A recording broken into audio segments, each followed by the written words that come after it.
Hello बच्चों, आज हम पढ़ेंगे मैन्युफैक्चरिंग ऑफ ब्रिक्स। ये ब्रिक्स का सेकंड पार्ट है। जैसा कि हम जानते हैं कि ब्रिक्स जो है बनती है, वो सबसे पहले हम क्या करते हैं, प्रिपरेशन ऑफ क्ले, हम क्ले को तैयार करते हैं। ठीक है। और ब्रिक्स कहाँ से बनती है हम सब जानते हैं, सॉइल से बनती है। सॉइल मतलब मिट्टी, जमीन।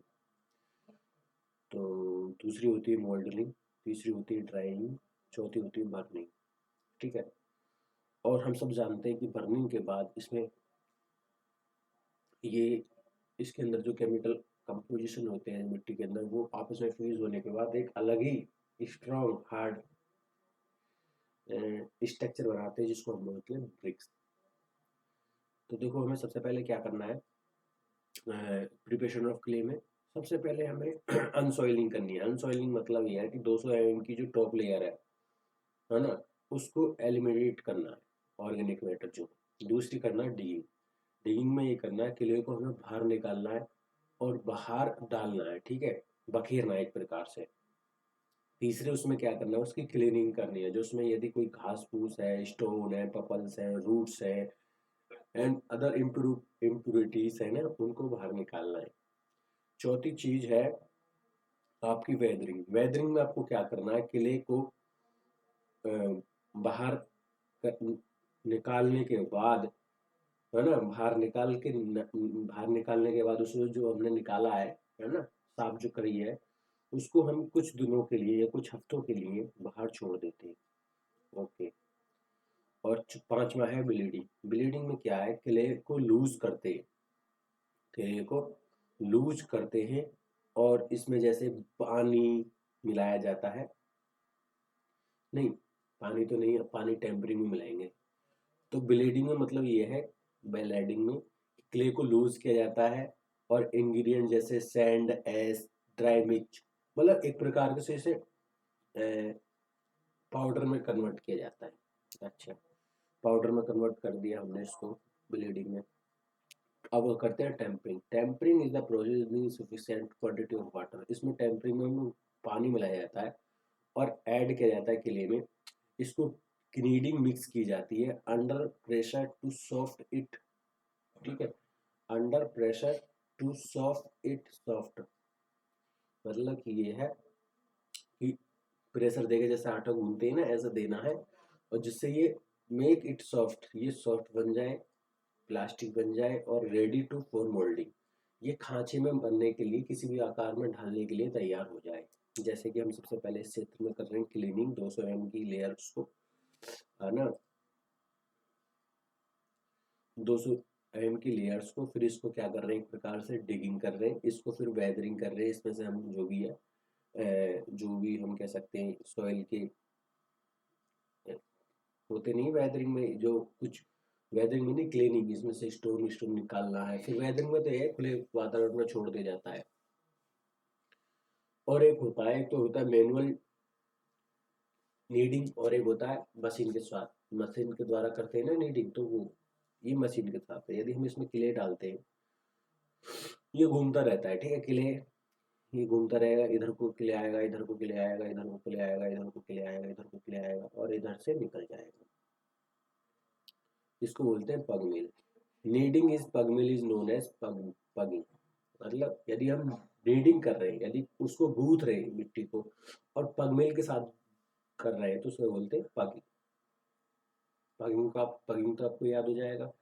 आप चलते हैं, जैसे कि हम सब जानते हैं manufacturing of modulus, manufacturing of BRICS. अब आता है दूसरा, मोल्डिंग।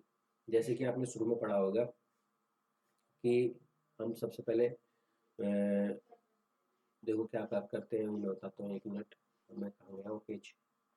पहले करेंगे क्या, हम मैन्युफैक्चरिंग ऑफ क्ले, फिर मोल्डिंग, फिर ड्राइंग, फिर बर्निंग, जैसे कि है ना। अब दूसरे नंबर पर आता है मोल्डिंग। मोल्डिंग मतलब एक प्रकार से खांचे में करना। जैसे ये इस चित्र में देख रहे हो ना, इसे खांचे में डाल रहे हैं, है ना, उसी को बोलते हैं मोल्डिंग। फिर उसको ड्राई करेंगे, फिर बर्निंग करेंगे। ड्राई मतलब ये है कि एटमोसफेयर में ड्राई करते हैं, और बर्निंग मतलब ये है कि आर्टिफिशियल उसको हम गर्म करके मॉइस्चर को बाहर निकालते हैं और केमिकल कंपोजिशन को फ्यूज करते हैं। आइए अब चलते हैं नेक्स्ट। जैसा कि आप सब जानते हैं कि process of giving required shape plastic clay. जैसे हम जानते हैं कि इसमें क्या करते हैं कि क्ले को हम प्लास्टिक शेप में या रिक्वायर्ड शेप में, जैसे हम शेप चाह रहे हैं उसमें कन्वर्ट करते हैं। मोल्डिंग, मोल्डिंग में दो प्रकार की होती है, एक होती है हैंड मोल्डिंग, दूसरी होती है मशीन मोल्डिंग। अच्छा, और हैंड मोल्डिंग में हम दो प्रकार से कर सकते हैं, एक तो होती है ग्राउंड मोल्डिंग, एक होती है टेबल मोल्डिंग। और इस मशीन में करते हैं प्लास्टिक क्ले मशीन, है ना, प्लास्टिक क्ले मशीन के द्वारा भी करते हैं, और एक ड्राई क्ले मशीन के द्वारा भी हम मशीन मोल्डिंग की करते हैं, मतलब एक प्रकार से उसमें से मॉइस्चर निकालते हैं।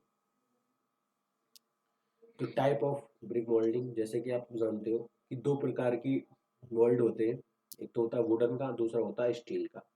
वुडन के में क्या है, ये लाइट होता है, हल्का होता है, एब्जॉर्ब मॉइस्चर करता है, और यूज्ड इन हैंड मोल्डिंग, इसे हैंड मोल्डिंग के लिए यूज किया जाता है। स्टील क्या है, स्टील होता है स्ट्रॉन्ग, आपका यूनिफॉर्म होता है, और इसको यूज किया जाता है मशीन मोल्डिंग। अच्छा, उसको हैंड मोल्डिंग में यूज किया जाता है, उसको मशीन मोल्डिंग में। अच्छा अच्छा अच्छा, ठीक है। और स्टील क्या है, एक स्ट्रॉन्ग है और यूनिफॉर्म सेम देता है, लेकिन वुडन में क्या थोड़ा सा दिक्कत है कि वो हल्का तो है लेकिन एब्जॉर्ब मॉइस्चर कर लेता है। ठीक है, हम दे रहे हैं इस क्ले को मॉइस्चर, वो एब्जॉर्ब कर ले रहा है, वो हैंड मोल्डिंग। इसलिए हम प्रीफर करते हैं कि मशीन द्वारा मोल्डिंग की जाए। ठीक है ना। और सबसे सबसे जो कम वो खराब जो होती है वो होती है आपकी हैंड। ठीक है, हैंड में भी कौन सी होती है, ग्राउंड। फिर ग्राउंड से अच्छी कौन सी होती है, टेबल। टेबल से अच्छी कौन सी होती है, प्लास्टिक क्ले मशीन। और सबसे अच्छी होती है ड्राई क्ले मशीन। इसमें क्ले को ड्राई मतलब अच्छी तरीके से कर देते हैं। ठीक है, और मोल्डिंग तो हमने कर दी जैसे कि मैं दिखाया हूँ। इसमें मोल्ड का जो साइज है हमें थोड़ा सा 8 से 12% थोड़ा लार्जर लेना पड़ता है, क्योंकि हम सब जानते हैं क्ले श्रिंकेज करती है ड्राइंग के समय और बर्निंग के समय, इसलिए हमें जो खांचा है थोड़ा सा उसको ज़्यादा लेना पड़ता है। जैसे ये खांचा जो है, जो इसमें ये लेवर्स इसमें खांचे को डाल रही है, तो हमें इसे खांचे को ज़्यादा लेना पड़ेगा। ओके, ये होती है हैंड मोल्डिंग में भी ग्राउंड मोल्डिंग, ये जमीन पर कर रहे हैं। ठीक है, दूसरी होती है हैंड मोल्डिंग में टेबल मोल्डिंग। टेबल मोल्डिंग बेटा वो होती है जिसमें टेबल के ऊपर रख करते हैं। देखो जैसे कि इस व्यक्ति को देखो, ये लेवर्स है, अंग्रेज लेवर्स, हम ब्रिटिश सरकार से लाए हैं लेवर्स ये। तो इसमें ये क्या क्या जा रहा है, टेबल मोल्डिंग।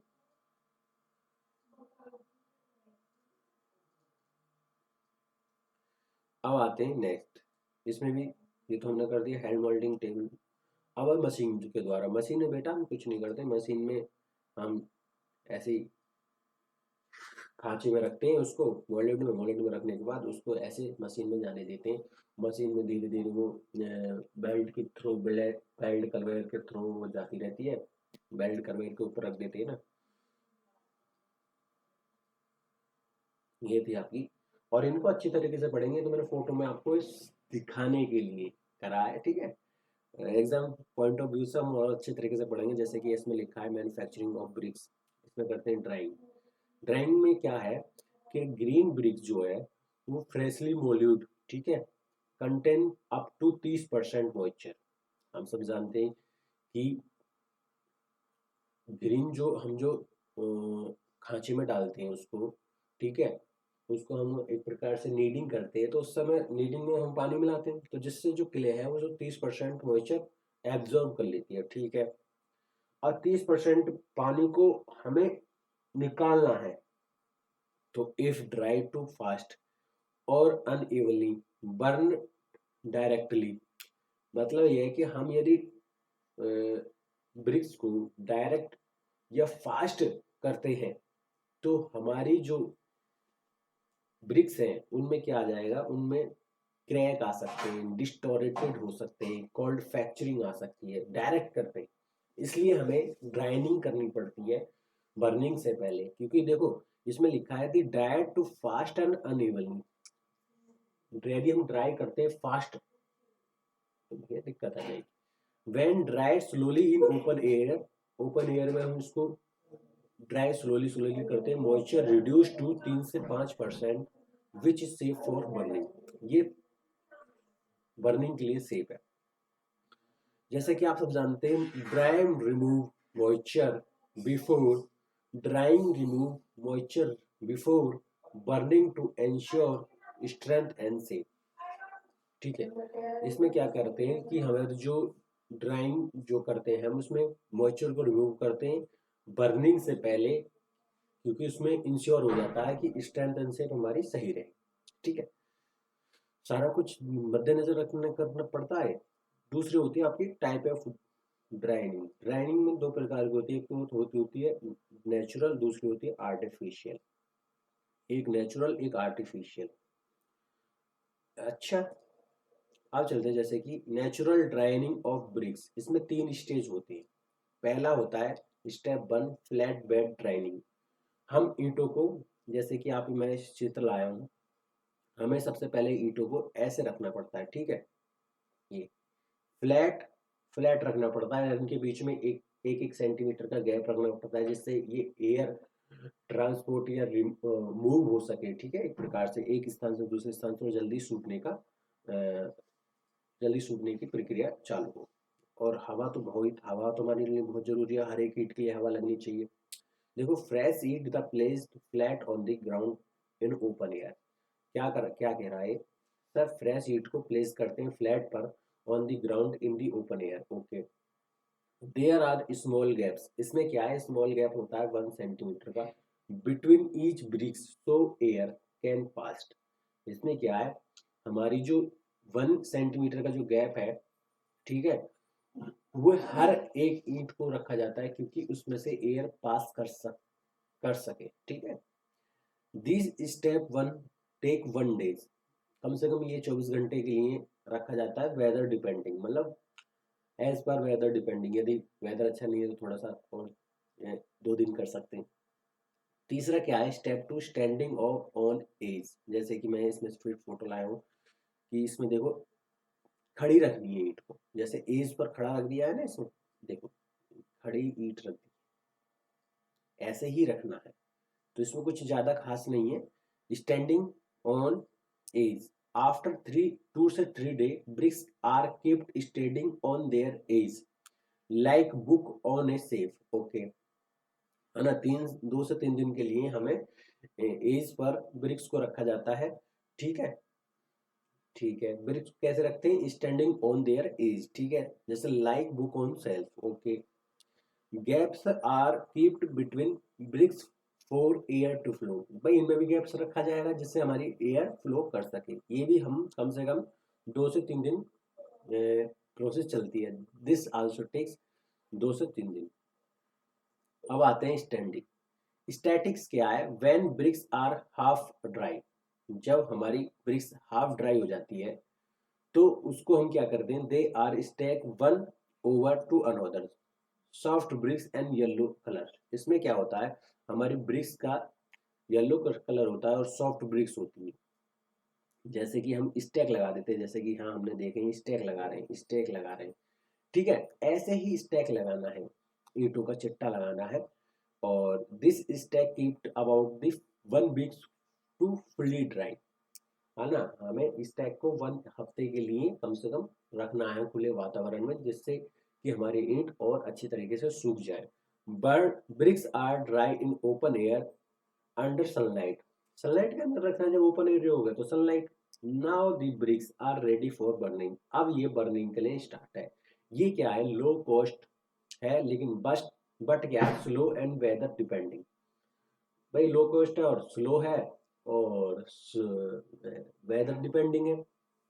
ठीक है, तो मेरा इतना ही कहना है कि जैसे कि आप सब ये स्टैकिंग को देख रहे हो, तो इसमें जो चिट्टे लगाए हैं, तो इस चिट्टे के वक्त हमारी ब्रिक सॉफ्ट होती है। यदि आप किसी को मार के भी फेंके हुए तो लगेगी नहीं, मुलायम रहती है, येलो कलर कलर रहता है। लेकिन जब हम इसको क्या करते हैं, बर्निंग करते हैं, तो हमारी जो ब्रिक्स है वो हार्ड हो जाती है और रेड कलर्स में कन्वर्ट हो जाती है।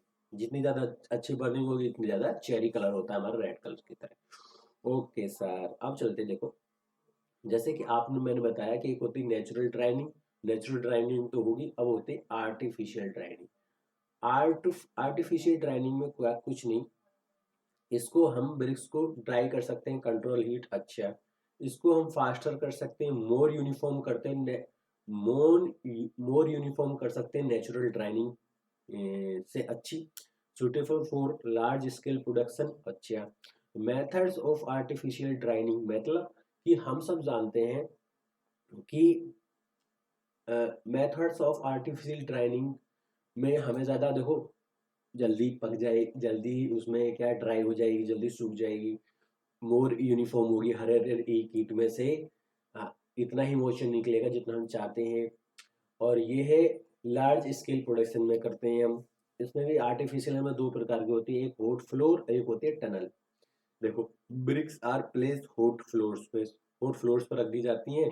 Heat rise and dries bricks evenly from below. अच्छा, इसमें मतलब एक प्रकार के गरम गरम तरह के फर्श होता है, सतह होती है, उसके ऊपर ईंट को रखा जाता है। टनल में क्या है, ब्रिक्स मूव करती हैं स्लोली, ब्रिक्स धीरे धीरे स्लोली मूव करती हैं और ये टनल तक जाती हैं और हीट को सप्लाई करने के बाद बाय स्टीम और हॉट एयर, मतलब हीट को सप्लाई करते हैं बाय स्टीम के द्वारा या हॉट एयर के द्वारा, और ये कंटिन्यूस चलता रहता है। एफिशिएंट ड्राई प्रोसेस, मतलब एक प्रकार की एक बेल्ट है, बेल्ट को ऊपर रख देते हैं और धीरे धीरे मैं दिखाऊंगा भी उसमें, है ना, एक प्रकार की टनल कैसी होती है। मैं टनल की फोटो लाया हूँ, जैसे कि ये है, एक कहाँ है, एक मिनट एक मिनट एक मिनट एक मिनट, बहुत बहुत आ गया भाई, ये नहीं, नहीं इसमें से एक दो तीन, टनल ये होती है बेटा ऐसी टनल, इसको इसके अंदर डालते हैं, ये अंदर ऐसी होती है, ठीक है। टनल बहुत है, ठीक है। टनल में बहुत टेम्परेचर मेंटेन रखना पड़ता है और बहुत ज़्यादा हाई इफिशियंसी में क्या करती है ये हमारी बिजली को भी खाती है, इसलिए हमें ध्यान में रखना पड़ता है। अब आते हैं burning of BRICS, fourth step. जैसे कि आप सब जानते हैं मैन्युफैक्चरिंग ऑफ ब्रिक्स में फोर्थ स्टेप है बर्निंग ऑफ ब्रिक्स में। बर्निंग में क्या करते हैं, फाइनल स्टेज है ब्रिक मेकिंग का, और इट गिव्स ब्रिक्स स्ट्रेंथ, ये देता है स्ट्रेंथ ब्रिक्स को, हार्डनेस देता है, डेंसिटी देता है और ड्यूरेबिलिटी भी देता है और कलर्स भी देता है बेटा, भी तो रेड कलर्स होती है।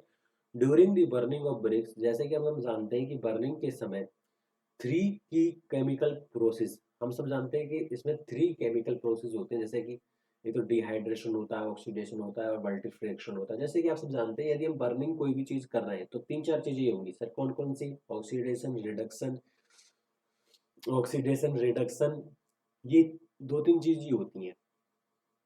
या तो सर ऑक्सीडेशन होएगा, या तो रिडक्शन होएगा, या तो आपका रिडक्स रिएक्शन होगा, या कुछ और अदर रिएक्शन नहीं होंगी बस। या एक प्रकार से हम कह सकते हैं कि वह पिघल कर एक नया मेल्ट होएगा सर, कह सकते हैं मेल्ट, पिघल जाएगा। तो इसमें क्या है कि रिडक्शन तो होता नहीं है, ठीक है, मेल्ट तो होगा लेकिन इतना भी मेल्ट नहीं होगा, मेल्ट होगा लेकिन बिलो द मेल्टिंग पॉइंट, जैसे कि हम सीमेंट में कह रहे थे कि बिलो दिस मेल्टिंग पॉइंट, इसमें बिल्कुल हम मेल्ट नहीं करेंगे क्योंकि हमारा ईंटों को एक स्टैक के रूप में रखा जाता है भट्टे में, ठीक है, एक के ऊपर एक के ऊपर। यदि पहली वाली पिघल जाएगी तो सारे धीरे धीरे पिघल के नीचे गिर जाएंगे। हमें पिघलाना नहीं है, इतना गर्म करना है कि उसमें से मॉइस्चर रिमूव हो जाए और वो हार्ड हो जाए, स्ट्रॉन्ग हो जाए, जैसे हम चाह रहे हैं वो बस इतनी हो जाए और कुछ नहीं। डिहाइड्रेशन स्टेज में हम 400 से लेकर 450 डिग्री सेल्सियस टेम्परेचर होता है। इसमें क्या करते हैं, remove left over moisture from clay, इसमें से क्ले में से मॉइस्चर रिमूव होता है। क्ले लूज प्लास्टिसिटी, इसमें से क्ले जो लूज करती है प्लास्टिसिटी। सब carbon and sulphur compound are burn off, इसमें से कुछ कार्बन कंपाउंड और जैसे कि सल्फर कंपाउंड हमारे ब्रिक्स के लिए हानिकारक है, जो हम जैसे कि हम सब जानते हैं कि सीमेंट के लिए भी सल्फर बहुत हानिकारक है, ऐसे ही ब्रिक्स के लिए होगा तो सल्फर तो बहुत खराब है सर, और इसलिए ये बर्न हो जाते हैं। हाइड्रेटेड मिनरल जैसे फेरिक ऑक्साइड लूज वाटर, ये भी लूज वाटर कर देते हैं, ठीक है। बहुत सारे मिनरल्स हैं जो उनके लिए बहुत ही इंपॉर्टेंट है कि एक प्रकार से डिहाइड्रेशन करना। डिहाइड्रेशन में लिखा है, देखो जैसे कि इसमें नाम में ही लिखा है डिहाइड्रेशन, मतलब डी अलग, हाइड्रेशन मतलब पानी, स्टेज पानी को निकालने की प्रोसेस एक प्रकार से, और इसमें बहुत सारी प्रोसेस हो जाती हैं धीरे धीरे, ठीक है। 400 से लेकर 450 होता है। और दूसरा होता है ऑक्सीडेशन, जैसे कि आप जानते हैं ऑक्सीडेशन स्टेज 650 से लेकर 900 डिग्री सेल्सियस। इसमें क्या करते हैं, आयरन कंपाउंड को क्ले जो भी है हमारी क्ले में आयरन कंपाउंड वो रिएक्ट करते हैं ऑक्सीजन के साथ, जिससे हमारी ग्रिप्स ब्रिक जो है वो रेड कलर देती है या ब्राउन कलर देने लगती है, ठीक है। और ऑर्गेनिक मैटर एंड सल्फर जो मैटर्स हैं वो ऑक्सीडाइज होने लगते हैं। अच्छा, ठीक है सर। तीसरा होता है वर्टिफिकेशन स्टेज। इसमें 900 से लेके 1100 डिग्री सेल्सियस, कहीं कहीं 900 से लेके 1300 डिग्री सेल्सियस भी है, तो चिंता करने की कोई बात नहीं है। क्ले पार्टिकल फ्यूज टुगेदर, इसमें जो क्ले पार्टिकल है वो आपस में फ्यूज होने लगते हैं, जुड़ने लगते हैं, रिएक्शन करने लगते हैं। ब्रिक बिकम हार्ड, ब्रिक्स क्या है, इसमें फिर हार्ड होने लगती है, डेंस होने लगती है, स्ट्रांग होने लगती है।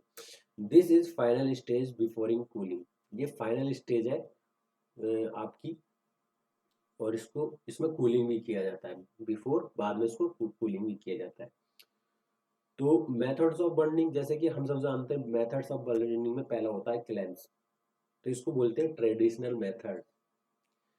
ये टेम्परेरी स्ट्रक्चर होता है, इसको हम ब्रिक बनाते हैं और इसमें हम फ्यूल का यूज करते हैं।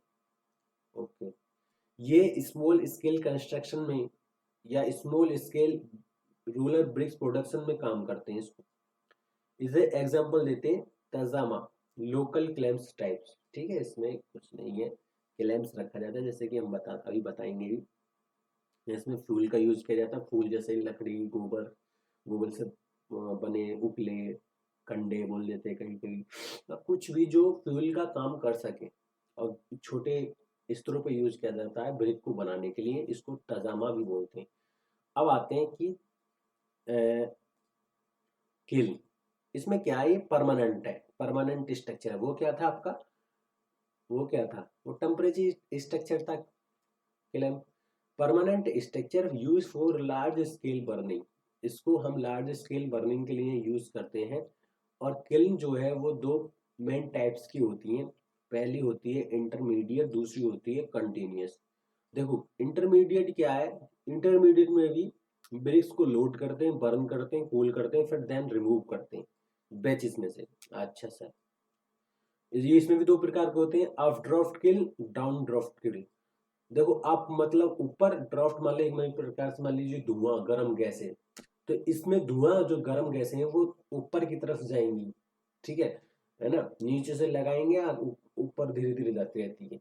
डाउन ड्राफ्ट में सर मतलब इसका मतलब ये हुआ कि यदि हम उसमें भट्टी में आग लगाएंगे तो वह ऊपर तो जाएगी, फिर ऊपर से नीचे आएगी, नीचे आने का कुछ प्रोसेस होगा, नीचे आने के प्रोसेस के आने के बाद फिर सर कुछ ऐसा स्ट्रक्चर बनाया होगा कि वो सारे में फैल जाए, और सारे में फैलने के बाद वो फिर नीचे से, सबसे नीचे से ही धुआं आपका निकलता होगा, तो उसी को बोल दिया है डाउन ड्राफ्ट। जैसे कि हम सब जानते हैं कि गर्म हवाएं हमारी ऊपर की तरफ जाती हैं, यदि हम कितनी भी नीचे ले जाएं गर्म हवा को गड्ढा करके, तो वो अपने आप ही वो अ, हमारे एटमोस्फेयर में आ जाती हैं। तीसरा होता है कंटिन्यूस। कंटिन्यूस ब्रिक्स जो है move continuous through different zone, ठीक है। मूव ब्रिक्स जो है वो कंटिन्यूस मूव करती रहती है थ्रू डिफरेंट जोन, जिसमें ड्राइनिंग भी होती रहती है, बर्निंग भी, फिर कूलिंग भी। इसमें कंटिन्यूस में तीन प्रकार के होते हैं, bull trench kilns, Hoffmann kilns, tunnel kiln. तो अब हम पढ़ते हैं इसके क्लैंप के बारे में। जैसे कि मैंने बताया क्लैंपिंग ट्रेडिशनल मेथड है, टेम्परेचर स्ट्रक्चर है।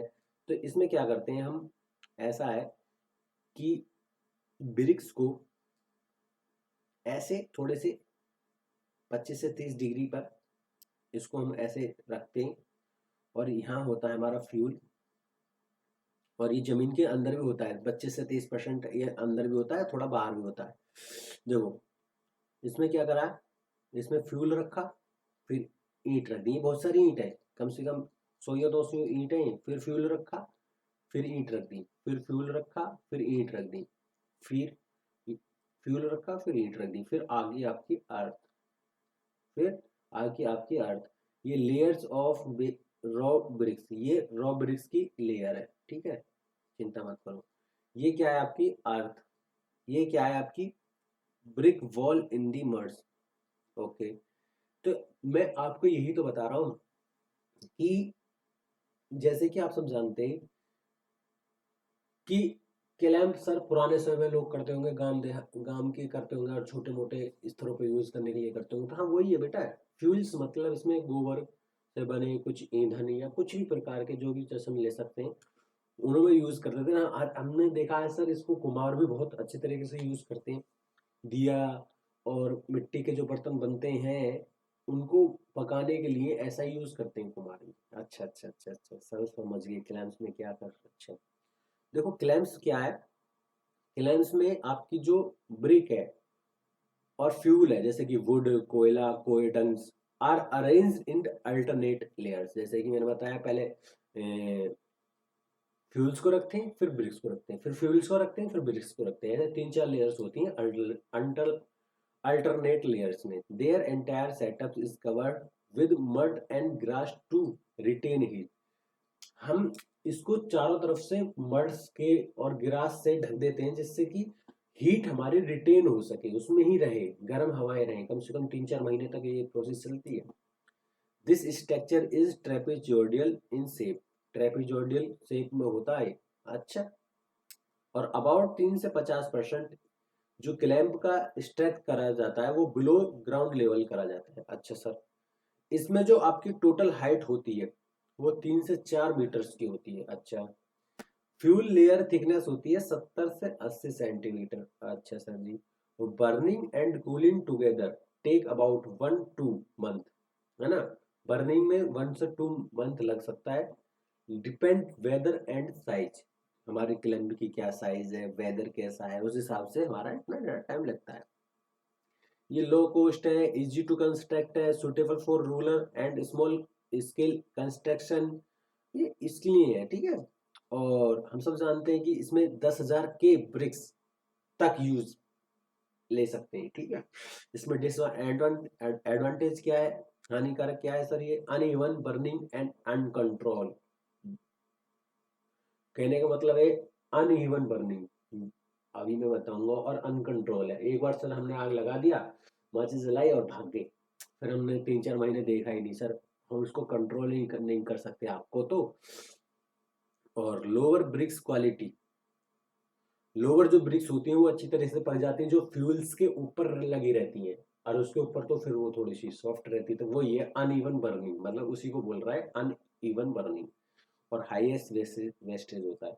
जैसे कि इसमें क्लैंप में आपने देखा होगा, क्लैंप का जो चित्र है, जैसे ये फ्यूल है, फ्यूल के ऊपर वाली जो ईंट ईंट है, ये ब्रिक्स को जो चट्टा लगाया जा रहा है ना, ब्रिक को जो लगाया जा रहा है, तो वह क्या है बेटा,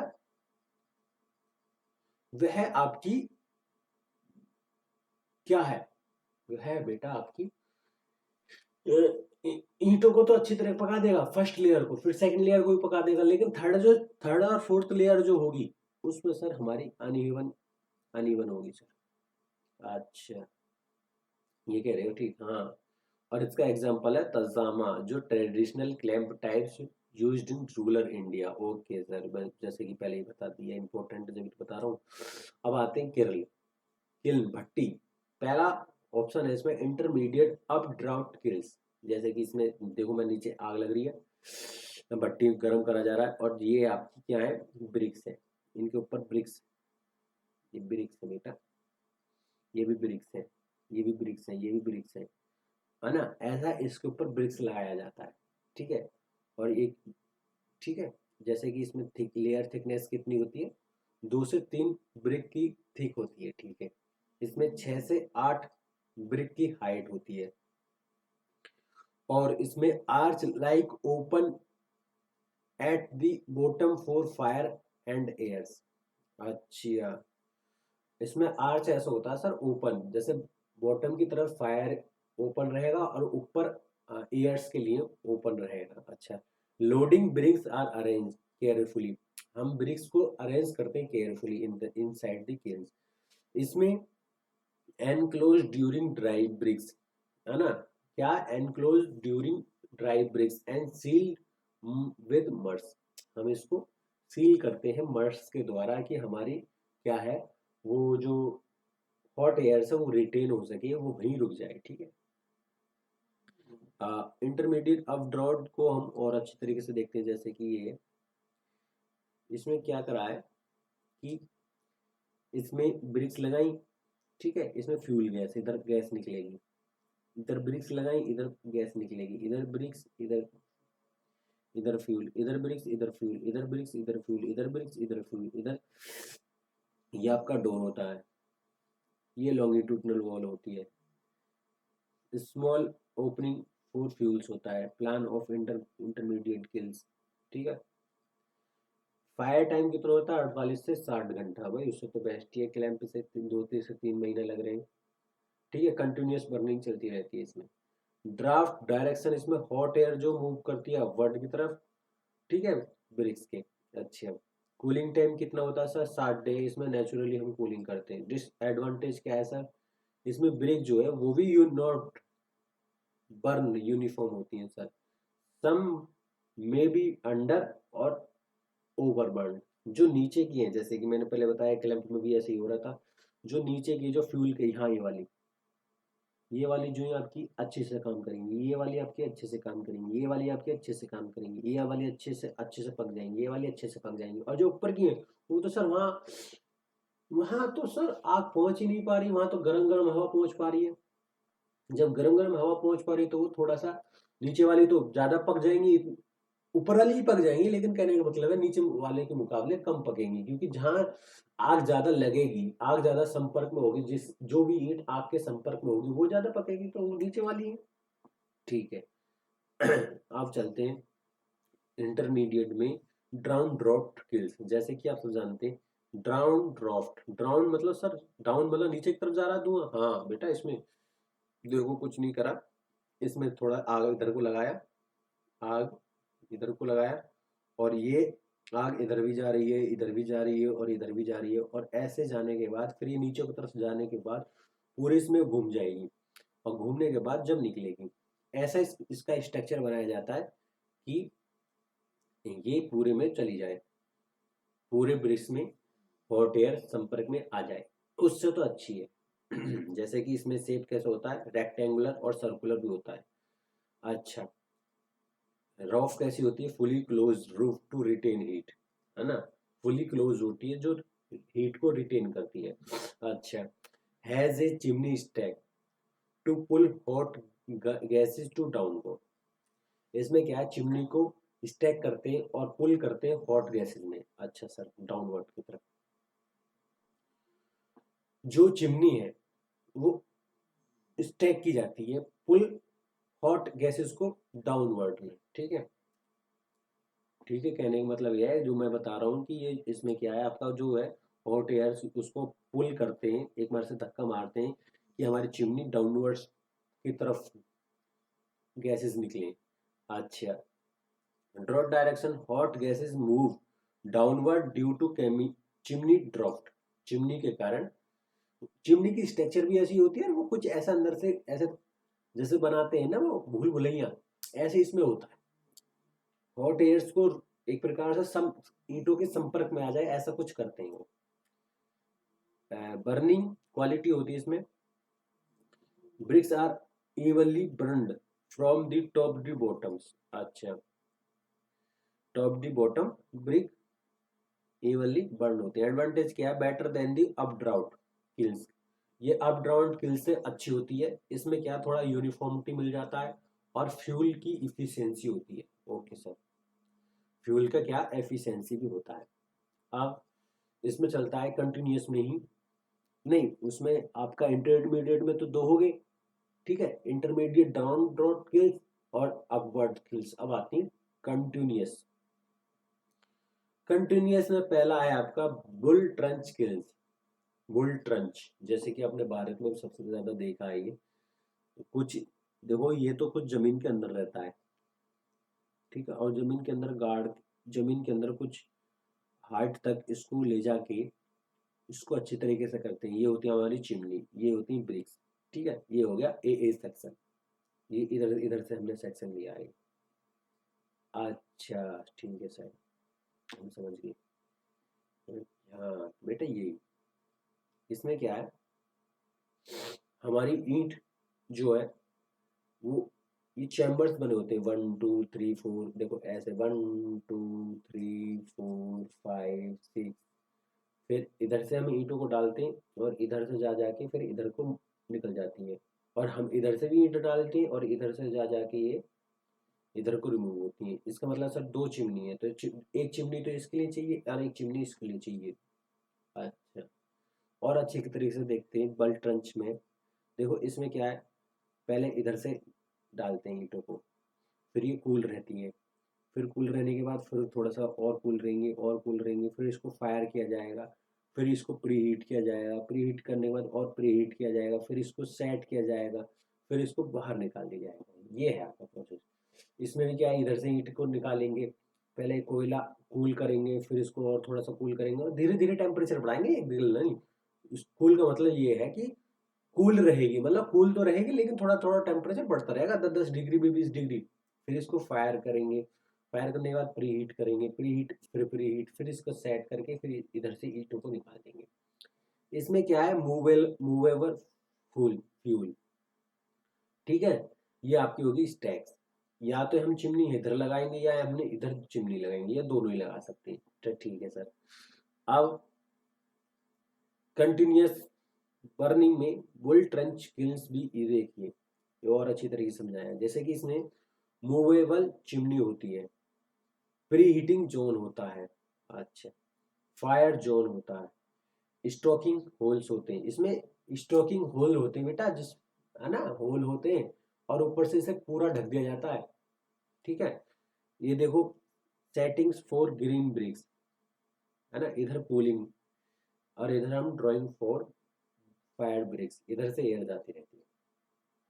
मूवेबल होती है, जिधर को हम चाहे उधर को चिमनी लगा सकते हैं। अच्छा, ऐसा भी कुछ है। हाँ बेटा, इसमें क्या है, छोटे छोटे छेद होते हैं, है ना, ऊपर से हम उसको बंद कर देते हैं, लेकिन उसमें से हम फ्यूल डालते रहते हैं, जिससे हमारी आग प्रॉपर अच्छी तरीके से कंटिन्यूस जलती रहे।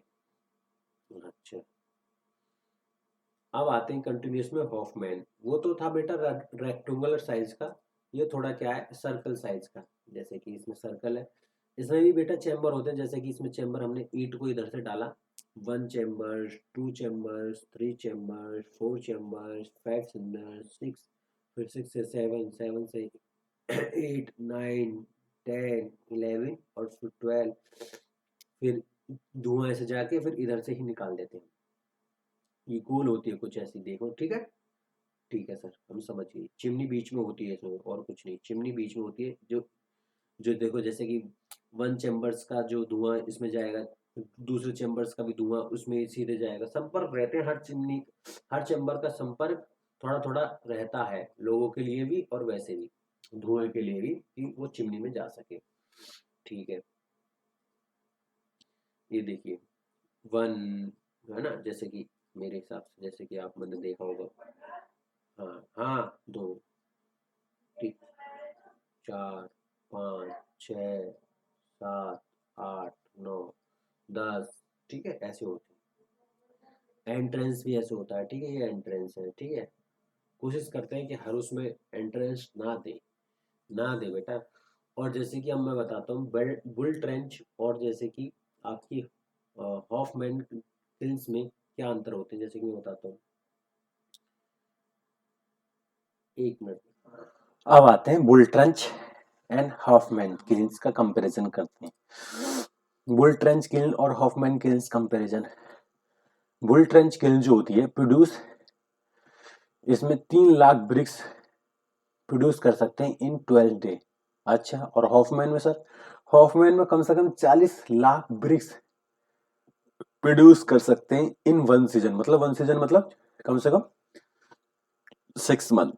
अच्छा, इसमें इनिशियल कॉस्ट लो रहती है, इसमें इनिशियल कॉस्ट हाई रहती है। अच्छा, 18% लेस गुड क्वालिटी ब्रिक्स। अच्छा, 18% ऐसे होते हैं जो गुड क्वालिटी ब्रिक्स नहीं होती, लेस होती है। इसमें 18% मोर गुड क्वालिटी ब्रिक्स। अच्छा, इसमें हाई फ्यूल कंज्यूजन होता है बिल्ड ट्रंच में, और हॉफमैन में लो फ्यूल कंजम्पशन होता है। इसमें मोर स्पेस चाहिए, इसमें लेस स्पेस चाहिए। इसमें मोर पॉपुलर, ठीक है, स्पेशली इन रूरल एरिया। इसमें क्या है, लेस पॉपुलर, ठीक है, ये मोलपुपुरर है, जैसे कि भारत में बुल ट्रेंच ही देखते हैं हम। इसमें क्या है, as a temporary roof so it stop function during the monsoon season due to rainfall rain water risk. अच्छा, रेन टेम्परेरी रूफ होती है। अच्छा, इसमें क्या है, परमानेंट रूफ होती है जिसको हम वर्क कर सकते हैं ईयर्स में, कंटिन्यूसली ऑपरेशन। तो सबसे अच्छी कौन सी है, हॉफमैन ही हुई भाई। हॉफमैन में 40 लाख ब्रिक्स भी प्रोडक्शन कर रहे हैं। इनिशियल कॉस्ट भी इसकी हाई है, बस थोड़ा सा इनिशियल कॉस्ट हाई है, बाकी लो फ्यूल कंजम्पशन, लेस, इसमें कम जगह चाहिए, लेस पॉपुलर है, इसमें परमानेंट रूफ हो जाती है। उसमें क्या है, बारिश हो, ये देखना पड़ता है कि बारिश तो नहीं आ रही है ना। अब चलते हैं जैसे कि हम लास्ट थोड़ा सा टनल्स में। टनल्स कंटिन्यूस किल्स में अब टनल। टनल बेटा ऐसे होती है, इसमें अंदर जाती है ब्रिक्स, है ना। ये long horizontal tunnel fire resistant bricks, ठीक है, made for fire resistant bricks. ये देखो अंदर की तरफ जाती है, जिससे हमारी ब्रिक्स फायर रेसिस्टेंट बन जाती है। ये कंटिन्यूस ब्रिक्स मूव होती रहती है slowly through the tunnels on the trolley. अच्छा, इसमें पहला जोन होता है प्री हीटिंग जोन, ब्रिक्स को स्लोली हीट करते हैं, ठीक है। दूसरा होता है फायर जोन, इसमें ब्रिक्स को बर्न करते हैं एट ए हाई टेम्परेचर। अच्छा, तीसरा होता है कूलिंग जोन, इसमें ब्रिक्स को कूल करते हैं बिफोर अनलोडिंग, अनलोडिंग से पहले पहले इसमें कूल कर देते हैं थोड़ा सा। Heat flow, hot gas move in the opposite direction to the moving bricks. अच्छा, जिस तरफ से मूव हो रही है ब्रिक्स, उसके अपोजिट डायरेक्शन में एयर को मूव करा जाता है, देखो ऐसे, ठीक है, ऐसे, ठीक है। अब आते हैं जैसे कि fuel used, gas, oil and electricity. Fuel में हम क्या यूज कर सकते हैं, गैस भी कर सकते हैं, ऑयल भी, इलेक्ट्रिसिटी, लेकिन ज्यादातर हम इलेक्ट्रिसिटी का यूज करते हैं। टेम्परेचर इसका ऑटोमेटिक कंट्रोल कर सकते हैं फॉर यूनिफॉर्म बर्निंग। अच्छा, इससे हमारी यूनिफॉर्म बर्निंग होती है। इसकी इफिशियंसी वेरी हाई होती है, जिसमें हमारी save fuel at and time, दोनों बचते हैं, फ्यूल भी बचता है, टाइम भी बचता है। Large quantity of uniform burn bricks, इसमें हम लार्ज क्वांटिटी में यूनिफॉर्म बर्न ब्रिक्स कर सकते हैं। एडवांटेज क्या है, कंटिन्यूस प्रोडक्शन, कंटिन्यूस प्रोडक्शन कर सकते हैं। लेस लेबर नीड्स, इसमें लेबर की नीड्स कम हो सकती है। हाई क्वालिटी ब्रिक्स, इसमें हमारी हाई क्वालिटी की ब्रिक्स निकलती हैं। देखो डिसएडवांटेज क्या है, हाई इनिशियल कॉस्ट, भाई शुरुआत में तो बहुत ज्यादा कॉस्ट होगी इसकी। नीड स्किल ऑपरेशन, भाई कुछ ना कुछ इसको मशीन को चलाने वाले स्किल्ड आदमी चाहिए, ऑपरेशन ऑपरेटर चाहिए, हाँ बेटा ऑपरेशन चाहिए। अब चलते हैं डायमेंशंस ऑफ ब्रिक्स।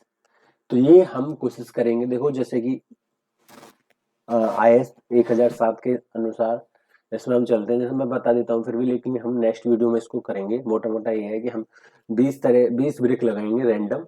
यदि हमारे पास बहुत सारी ईंटें हैं, बहुत हजारों में ईंटें या लाखों में ईंटें, तो हम उन उनके डायमेंशन चेक करने के लिए हम पूरी ब्रिक्स को तो चेक नहीं कर सकते, पूरे स्टैक को, चट्टे को तो चेक नहीं कर सकते, टेस्ट नहीं कर सकते। तो हमें क्या करना पड़ता है, 20 ब्रिक्स लेते हैं रैंडम, उसको स्ट्रेट लाइन में लगाते हैं और उनकी total width, length, width and height देखते हैं, ठीक है।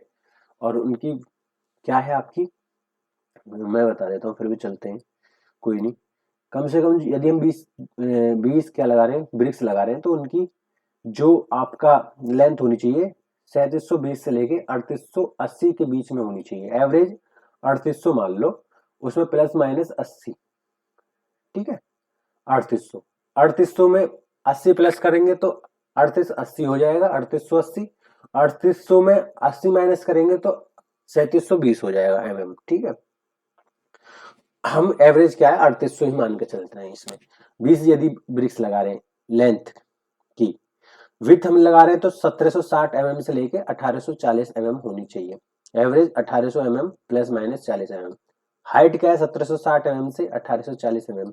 इसमें एवरेज क्या है 1800, इसमें प्लस माइनस 40 लेके चलते हैं, है ना। देखो स्टैंडर्ड मॉड्यूलर ब्रिक्स डायमेंशन इसमें क्या है कि 190 mm की लेंथ होती है, हमें पता है, उसमें प्लस माइनस का टॉलरेंस झेल सकते हैं। विद में 90 mm का हम जानते हैं विथ होती है तो उसमें प्लस माइनस 5 mm का, और हाइट में भी प्लस माइनस 5 का हम क्या टॉलरेंस दे सकते हैं। ठीक है, अब करते हैं टेस्टिंग ऑफ ब्रेस। देखो बेटा ज्यादा बड़ा हो जाएगी ये वीडियो, तो हम नेक्स्ट वीडियो में पढ़ लेंगे, ज्यादा ज्यादा भी नहीं, ठीक नहीं है। ठीक है, इसको ही मोड रिवीजन करो, बार बार रिवीजन करो, जिससे कि आपको याद हो जाए। तो ठीक है, हाई और आई होप ये आपको वीडियो पसंद आई होंगी। वीडियो यदि आपको पसंद आए तो लाइक कर देना, चैनल को सब्सक्राइब कर देना। Thank you.